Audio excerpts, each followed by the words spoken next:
I just want to say there, that was Rashid's comments, not mine or Thomas. You know, we had beaten them at the Britannia, and I slipped out that they were spineless. And I guess he just looks like the type of player that you do not want to play against. Batted 4-1, Ryan Buster Grant, I salute you. Hello and welcome A-League fans to another episode of the A-League's Download presented by Isuzu. We wanted to take a moment at the start of this episode just to share our thoughts and prayers. We lost a great man in Australian football over the last week, Rado Vidosic. Not only was he an incredible coach, he was an incredible person that touched the women's game, the men's game, and also helped the youth development across the country. Our thoughts go to all the Vidosic family, including my former teammate Dario Vidosic. It was great to see all the commiserations around the ground and celebrations in Rado's life that we very much cherished here, and all our respects paid from the download. The A-League was an incredible weekend of football. Once again, there was fire, there was fight, there was incredible goals and ladder changes. We can't wait to bring it to you all. I am your host, Jake Barkadesh, and today joined by one of the best ex-A-League cyclists of all time, Thomas Sorensen. Wow. Yeah, and Great time. potentially the best ex-A-League podcaster going around, Rashid Mahazi. Thanks. I'd rather be a cyclist, but Yeah, well, podcasting will do for now. You cycled a mountain over the weekend? Yeah, a few mountains, yeah.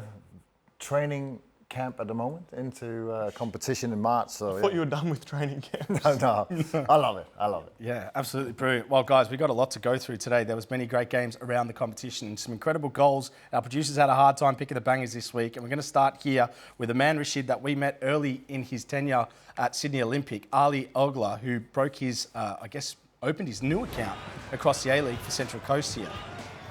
Yeah, he's been fantastic coming into the A-League. I just found out that he was at MacArthur. I didn't even know he was playing for MacArthur before this. Played 25 games, but it's good to see him back in the league and tricky. He was bright from the start. He was consistent throughout the game though. Every touch that he got on the ball was positive and it was dangerous. And I hope he keeps progressing from here and gets some more minutes and potentially another gig at a bigger club later. Oh, wow. Yes. Wow. Again, I mean, I just want to say there, that was Rashid's comments, not mine or Thomas's. But Ali, we did speak before you got into the A-League at the National Championships, and you told me you want to win the Golden Boot of the Australian Championships. You did that and get back in the A-League, and you've done that as well, so congratulations. We did miss the Big Blue here last week on the download, so we had to give it some love and coverage, and this goal from Clarismario Santos was absolutely first class, Thomas. Yeah, great bit of assisting from Mata. He had a great game, and this is a superb goal. Very much like Bailey's for Newcastle, cutting inside between defenders. And I think it summed up Victory's day. They absolutely smashed Sydney. And you know what, this league, it bounces up and down. We obviously saw Victory losing to Central Coast. So but players like Santos, I think on that left side has been great this season. Absolutely, and supposedly there's a rumour going around that Juan Mata, if Santos hits a certain number of goals, he's going to buy him a nice gift. If you're watching those games, Juan Mata keeps assisting him. So you better he stop now. He might have to start playing blue play on the other side, just so he doesn't have to do that. But one of the great men around the A-League, what an reintroduction I should say, he's been to the competition, coming in as Perth Glory coach, is Adam Griffiths. Now, we can say the Perth team's doing very well, which we will go into, but his press conferences just keep giving. Let's have a look at this. All good. Adam, congratulations on the win. A second come from behind win of your tenure. Was it starting to feel a bit like deja vu though for a while there? No. Rashid, I mean, what do you think of Adam Griffiths at his press conferences at the moment? Good. Thomas, we've got to talk about it. I mean, fair enough. If you give him a yes or no question, he's going to give you the response. But he's brought a lot of theatre to the competition. Yeah, no, we've seen it around the league, and I love it. There's a bit of a persona there. Now, we love the story of the lion and the goat and everything else. And you know what? If you get stupid questions, you get stupid answers. And I think it was a bit of a nonsense question, and like Rashid, I think he answered it in the correct way. Yeah, very simple, very straight to the point. Well, we talk about the theatre. Well, maybe the biggest stage in the A-League is the Sydney derby, and it's delivered once again. There was so much to talk about from this game, but we're going to start at what was off-field.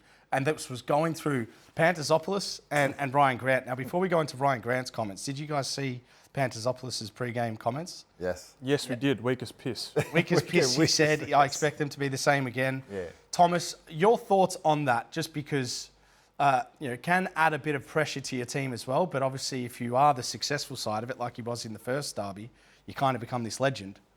Yeah, no, I like it. It's a derby. There should be a bit of spice. You're throwing out these comments. I think, like Ryan Grant says, you got to back him up, and you got to know that you're providing motivation for the other team, and it clearly hit a point in the Sydney squad. They made a big point of it afterwards that he was definitely high on their motivation list to winning that derby and to proving that they're the top dogs in the city. So, you know what? But hey, we need these stories. We need these, our rivalries. We need villains. We need heroes. And I think this game, had plenty of it. Well, if you weren't up to speed on the Sydney derby, it was a 4-1 win to Sydney, and it went to Ryan Grant in the post-match interview with Daniel Garb, who had this to say on Pantazopoulos. That's Anthony Pantazopoulos. He was the villain last time, and let's be honest, he took things up a level this week with a few of his comments. Your thoughts on that and where things sit at the end of this game, considering all that? Yeah, I mean, when you have a lot to say, you got to sort of back it up. And after the first game, we had to take our hat off to him. He sort of delivered and played well, and they got the win. But yeah, when you got to have all that talk, you got to be able to back it up. And unfortunately for him, probably on a personal level, didn't have a greatest game, and obviously then they got battered 4-1. So. Battered 4-1. Ryan Buster Grant, I salute you. I absolutely love that stuff for shit. I don't know about you, but that brought so much more to the game. Yeah, I do too. I love a good personality and a big personality, and the A-League needs that at the moment. We need Pantazopoulos to be the crime-free Conor McGregor of the A-League. Crime-free Conor McGregor. Can we get the gear? Yeah. Get the swagger? The strut, right? I mean, but Ryan Grant clapping back Thomas as a captain. Just a few messages there. We'll get your 2 cents because I want you to have a look at this for everyone back home. This was after Marcel Tisseron's goal. And Ryan Grant, just watch him here, having a look where Pantazopoulos is. The ball falls, Tisseron, Ryan Grant up the top of your screen there, straight in Pantazopoulos' face. This obviously meant a lot to the Sydney-siders, but Ryan Grant in particular. Yeah, for sure. He represents. He's the captain. He's the leader, and again, I've been in the past in dressing rooms where it really can turn things around. It really can't put dynamite in your side. And I remember a time when I played at Stoke City. We were playing Arsenal, and we were total opposite. Obviously, Arsenal loved, playing football, and Arsene Wenger had some comments in the papers about our playing style, the physicality. He didn't like it, and Tony Pulis, he put those paper clippings up on the wall. You're kidding. And it came to a point where I, like Ryan Grant, after the game, we had beaten them at the Britannia, and I slipped out that they were spineless. So Spineless. so I just put a bit more, bit more gasoline on the fire. You were the Pantazopoulos of the Premier League. Yeah, definitely to Wenger, because apparently I heard a couple of years later he was very sour with that comment. Wow. You did play in some great derbies. Obviously, Sunderland, Newcastle, we know is one of the greatest derbies in the world. Obviously, a bit of theatre off the field is always going to impact these games. Can you just share quickly, playing in some of those games, how much more it lifts you as a player, how much more heated the emotions are, as we saw with Ryan Grant? Post-game. Yeah, but they are special, and they are, as much as you would say that, every game is the same, these derbies, because it means more to the fans. There's more at stake in some way, and there's, the pride of the city and everything else. So, that's why, the motivation plays a big part, and when you get served free motivation, that's the best you can get. Yeah. And I think for Sydney, you could see that they took that personal and they made an example out of it. Absolutely. Rashid, you played in the biggest derbies in the A-League. You played for Western Sydney and Melbourne Victory. Is there any individual battles that stand out to you as fierce and well fought that you still stick to you with this day? Well, maybe not as front-facing as this Grantazopoulos situation, but Dimitrijevic and Milligan was a great one at that time, because Dimitrijevic was an amazing player, and he was very, very hard to stop with the ball. But in the grand final, Millsy pinged him a few times and obviously dominated that midfield. And it was a great little battle of two amazing players. So wow, Dimitrovic. That's more a great on the shout. field of a More on the field battle, yeah. Sure, More yeah. traditional, let's say. Yeah. There we go. Well, Kevin Muscat and John Kuzmina also started some original rivalry tension, as you'll recall, in the early days of the A-League. Well, a young man lit up the derby, or a couple of young men, I should say, but 19-year-old Tiago Quintal took the double, took the win for his side, Sydney, in the derby. Let's have a look at his goals here. I mean, Thomas, we've seen some signs of him throughout this season, but he's taking his opportunity again. Yeah, and it's great to see a Sydney boy. You know, he's been there since he's 11 years old. You know, and you know, getting a start in the derby and being the hero. It's obviously something that, you know, he's been dreaming about. He's been going to these derbies as a kid, and I thought he was brilliant. You know, you can see that he operates so well in small spaces. You know, the finishes, yeah, a bit of luck, but you know, sometimes you need that. And I think he took that opportunity that he was given. You know, a lot of faith from the manager for a couple of young players, and they delivered. You know, that's, you know, I was maybe a little bit harsh on some young players last week, but this is the great thing that you see them, you know, on the big stage as well. And we'll get into Akon very shortly, who's just 16, who had an incredible game. But Rashid, being a young midfielder, he's got Rhys Yuli, Paul Okon-Engsler, and also Pierre Kispe in front of him. You kind of got to wait your time. You're playing 20 minutes, 10 minutes, 15 minutes here and there. Then you get your chance to take that. That comes down to, obviously, one, the coaching, but the mentality of Tiago as well. Yeah, and just staying prepared. And we saw it last season with Mata, one of the best players to ever walk this earth. And he struggled to come off the bench and make impacts and show that he's a very good player with 20 minutes here, 5 minutes here, 10 minutes here. And now you see again just how good he is, even at this age. So for a young kid being able to do that, it's very difficult. You've got to stay ready, you've got to train hard. When you get minutes, you've got to obviously show that you deserve them.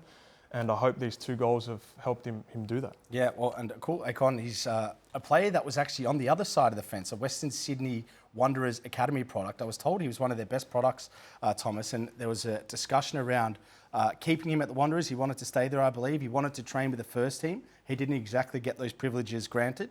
So Sydney FC came in and he jumped the ditch. Now he's played 5 games, he got 3 assists, and 3 of them in one of the biggest games you could play in. He's got a lot of signs about him. Yeah, I thought he was brilliant. You know, you can see the physicality. You know, that assist for the first goal, great ball through to Champasano, and you know, he finishes, and the strength he shows for the last 2 goals. You know, keeping hold of the ball and then releasing it at the right time. You know, seeing the opportunities, I think bodes well. You know, he's 16 years old. Can you believe it? And you know, to have 3 assists in a derby. You know, will he start every week? Probably not. But again, it's about, like you said, Rashid, is making the most of those minutes. That's what you've been working for, and then gradually you just keep building. Absolutely. Well, a man that came back in and is going to have to keep building because they're going to need him is Perth Glory's Jaiden Kucharski. Now, we know he had quite a serious injury. He was out for what felt like 6 to 7 weeks. He came back in and made a massive impact. Thomas, let's just look at some of his goals here, but a play they've missed without doubt. Yeah, no, that energy as well. Like, it's a similar player. You know, he's moved from Sydney. He's been given an opportunity at Perth. It's great quality in this goal, Rashid. You played in that front third. You know, he's controlled even for the second. You know, a lot of ability for a young guy. Yeah, and just Rashid, just on Kucharski, a striker was at Sydney last season, but was signed for Western United. He kind of felt the storm was coming and moved to Perth. I always felt if John Aloisi is signing you as a young striker, he's obviously seeing something that people aren't. He was obviously bang on the money with what he saw for Jaiden Kucharski. Yeah, and even at the start of the season, before he got that hamstring injury, he was exciting, he was rapid. I just hope his hamstrings can hold out, and he looks like he'll be dangerous for Perth. Yeah, that second one stayed hit, didn't it, over there? Well, Auckland, on the other side, we know they've been top of the table, but we're going to go through some stats around them because their form of late might just be a cause of concern for Steve Corica out there. But they've lost 8 points in their last 4 weeks from winning positions. I'll go through them for you guys here. They've conceded in the 75th and 90 against Perth in a 2-1 loss. 89th versus Central Coast, which was last week, 70th and 81st versus Sydney in a 2-1 loss, and then in 70th minute versus MacArthur. Rashid, we talk about mentality, and Auckland's been so good for so long. We know that they've got some winning formula about them, but this back end of the game, the last half an hour, 20 minutes, they seem to be switching off, they seem to be lacking energy, and they're losing points. Yeah, I mean, I was sitting here 4 or 5 weeks ago saying they were the most consistent team in the league, and now they're 1 in the last 5 for wins. I don't know what it is. I still think they're a really good side. I still think that they can go on and make finals and be a danger to the rest of the league. But I don't know, maybe it's just simply going back to basics and sticking to the basics for the whole 90 minutes, not trying to kill the game off by the 70th or 60th minute. Yeah, then transition, Thomas, we talk about with them. And I think it also it comes down to game management. I think you've seen mistakes creep in late on, getting caught on the ball in transition. Melbourne City scored. Even here, Lucky Brook loses the ball, goes down the other end, and Kucharski finishes it off. So it's about knowing where you are in the game, concentration, being organised. There's always this, like, talk about arrest defence, making sure you got enough players, and there's an art to winning, and sometimes that does come down to the last 20 minutes, and that's been slipping, and it's obviously something that Corica has to get it drilled into them. Well, if you look at the next month for Auckland, they've got a very tricky month coming up, so they're going to need some points to keep climbing up that ladder. Andrew Redmayne, wasn't he a star in the game on the weekend, or yesterday I should say, against Melbourne Victory? Thomas, some of the saves he pulled out, maybe routine, but he does add just an aura and a confidence to that, an inexperienced team, you could say. I would call it quality. I think that's been a trademark of his for a long time. He's very consistent. He's a true professional. When Moon comes out afterwards and says like he's the first one in, last one out, he's an example to all the players, and that's what they need. There's a lot of turbulence around the club and about investment and where do they go from here, but to have someone at the back who can see the game, who can organise, who can be the vocal centre of the team, and then come up with very, very good performance in a tough game. Then you at least you feel like you've got something there. And Rashid, just the football decisions of Central Coast. A lot of people, or a lot of teams in the January transfer window, brought in some big names, some big pedigrees. Central Coast went and looked to the NPL. They were Ali Auglah from Sydney Olympic and Ollie Lavale from South Melbourne. Ollie Lavale, 2 goals last week. Ali Auglah gets his goal this week against Melbourne Victory. They did a great little chess move from them there. Yeah, they've been showing that they deserve to be in those spots as well, those 2 players. And I'm sorry that I've called them a small team, but... Are you backtracking on that, are you? No, I'm not. I still think they are. But obviously the scouting's been exceptional. Yeah. It also shows that there's a lot of quality in the championship, the Australian Championship or the NPL. There's players that makes that transition, and they're ready to go in and make an impact. So I think that bodes well for. We're talking about this pathway in Australian football, and at least it's proving that there is a way to go as an NPL player. Yeah, so well done to those 2 boys on their first few games back into the A-League. We go out to windy Wellington, and Patrick Beach had a bit of a mixed day out here. A penalty save and a bit of a blunder for the early goal, but Melbourne City did enough to claw it back after some errors from Wellington to make it 2-2 and go away with a point. We've spoken a little bit about goalkeeping here, but we have to, Thomas, when you're on the panel.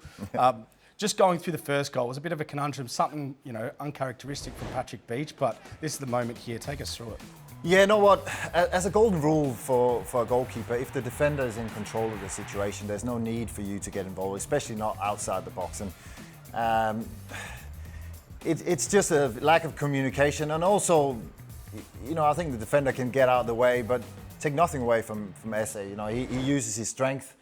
And he uses the mix-up, and he's collecting a cheap goal, and I think that's the situation that Melbourne City are in at the moment. They can't really get out their own way. They're leaking some cheap goals. They're going behind, and then they're trying to claw their way back. They did against Auckland, and here at least they get a point, but that's not how you're going to win a championship. And that's something they need to, they definitely need to turn around. We'll go back on Ifeanyi Eze because he actually used his back there to lob the keeper. I don't know if you realise, unbelievable on sort of his talisman approach. But they showed Fight City to come back, and a moment, Thomas, we've got to look at here was Patrick Beach penalty save against Mandreka James.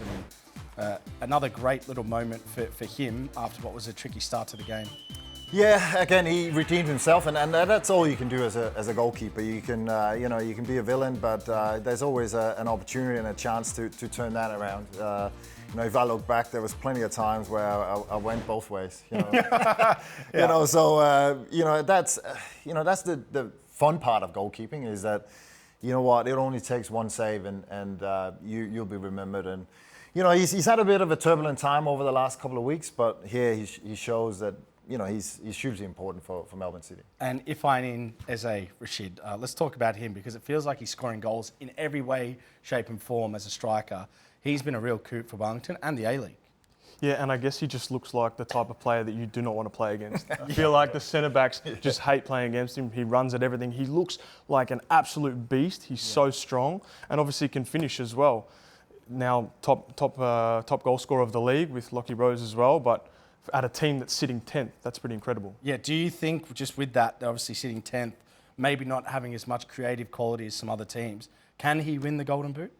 I don't think so. I don't think Wellington can continue to support him enough for him to do it on his own like that to win the Golden Boot. Yeah. I would like to see the Golden Boot to go to one of the teams at the top of the ladder, second or third, yeah. Well, you think of Lockie Rose scoring more poached? Yeah, no, I'm sure there's a few Newcastle players that'll have a say in that. And I think Jesse Randall is putting in a good shout as well. He's consistently scoring for Auckland. So I agree with you. I think if he does it, it'll be incredible, an incredible performance. Because he's definitely lacking in the support up there. Yeah, well, we speak of the high-flying Jets, the box office Jets. Let's just stick to the name because they are the team to be watching. They are now top of the A-League. So hats off to everyone in Newcastle, one of the youngest teams or the youngest team by its age bracket across the competition. Had an absolute heroic performance again against Brisbane out here. Rashid, let's just have a look at some of the performance or the goals here. This is Lockie Rose stepping up to take the penalty.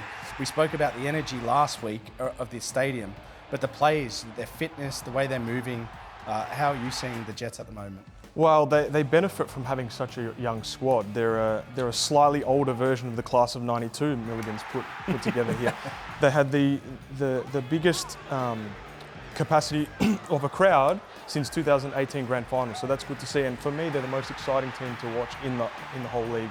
Eli Adams is fantastic. Dobson, Lockie Rose, they're just when they're playing well and they're in full flight, they look amazing. Yeah, Bayless and Taylor also getting on the score sheet there with Lockie Rose. We won't touch on Brisbane too much, but I just want to focus on Newcastle because we spoke of Mark Milligan, his coaching job last week, but he's probably the coach of the season. If they are to go all the way and win this, well, we actually do have a question here, I should say. This is from one of our audience, Jay Perry98 on Instagram, who actually said, is Mark Milligan a shoo-in for coach of the season? I'm going to answer that one. Yeah, absolutely. If we're going off now, he is. But just on him, Thomas, if they are to go all the way here, and I know we're looking ahead, it's got to be one of the most miraculous season performances from any team in A-League history. I think so, and I think the great story is, we quickly forget that they didn't start off great, and there was a few question marks. They came off that Australia Cup win, but then didn't start well. But the way he's got them to gel, the belief he's installed, the system, I think the tweaks, putting players in a little bit of different positions, I think has really made them a stronger side. They leaked a lot of goals. They were scoring a lot of goals, but I feel like they've stabilised that. And Delyanov, I don't know if it's his the way he's coaching or the belief that he's installed in him as well. So they are, they're becoming more sort of a compact team. Good at both ends of the field. Yeah, and Rashid, if you can just give me an Adam Griffith style answer here, are Newcastle able to finish top? Yes. Cool. Okay, there we go. You heard it first. Breaking on the download. Let's go to the Ninja A-Leagues because this had another cracker of a derby going across the grounds throughout the weekend. Western Sydney Wanderers win their first A-League Women's Sydney Derby for 6 years. We'll have a look at some of the goals here, but absolutely brilliant to see how close this competition is, guys. It's 5 points separate second, Wellington on 21 points, and 9th, Newcastle. Goals here to Tanner from Sydney and Lukmaya, along with Amy Chessery, Alyssa Nsard, and Yuan Kwong. Thomas, this seems to be a competition that's even closer than the men's competition. Yeah, it's fluctuating every week, and that's the exciting part. And I feel it's been a tough couple of years for Western Sydney. They'd obviously, it's been a bit lean in the derbies, but great to see them. They got a bit nervous at the end. They were 3-1 up, and the keeper made 2 amazing saves late on to give them the win. So hopefully that can spur them on. But yeah, at the top, Wellington are doing incredibly well, and they're going to push Melbourne City all the way. Yeah, well, Melbourne City, I think, is sitting on top only by a couple of points. And from what I see, Western Sydney and Sydney are only separated by goal difference on the bottom of the table, and Western Sydney Wanderers can potentially make finals with a bit of a run from here. So we'll definitely be keeping an eye on them. Also, Rashid, your Melbourne Victory women's, we have to talk about it. They're renowned for being champions and always being up the top. They're sliding at the minute. Another loss to Canberra with a red card early in the second half. Any cause for concern from you as a Victory faithful? As a Victory faithful, maybe a little bit, but at the same time, to be honest, for the league, there was quite a few years there where 1 or 2 teams were just winning everything. It's good to see that it's much more competitive now across the board. Absolutely. Well, we know that Ninja A-Leagues will continue to deliver on the bangers section as well, because a lot of goals keep coming from everywhere in that competition. So well done to all the girls throughout that. As you all know on the downloads, every Sunday night we are putting out on the A-Leagues Instagram story some questions you can ask myself and the panel that we will answer in the show, which will go through some now because there's some absolute rippers here. This one, this is an interesting Insta tag alone, Rashid, for social media purposes, but CK. on Instagram has asked you, Thomas, who is the best goalkeeper you've seen in the A-League? You've been here for 11 years. Yeah. Top of the pile. I think there's been a lot of good goalkeepers. There's been some experienced ones, some young ones, and I would say Danny Vukovic, I think, is, alongside Andy Redmayne, has been some of the most consistent. But I think for pure potential, I think Alex Paulson is probably, one of the best I've seen. The time he had at Wellington, I think he made an impact. And then when he moved to Auckland, wasn't easy. And he's also gotten on to Europe, and we'll see where he goes from there. But so from potential, and I like what I see, now with like Patrick Breach. So it's great for Australian football. There's young players coming through, but it's also great that you see the true professionals of Redmayne still doing it at the higher level. There you go. Yeah, well done to Redders as well. Still going. Sam Suato on Instagram, Rashid, said, do you think Adelaide will make finals? Yes, I do. I think Adelaide's a good team, and I think they've obviously had a rough patch when they lost all their young players.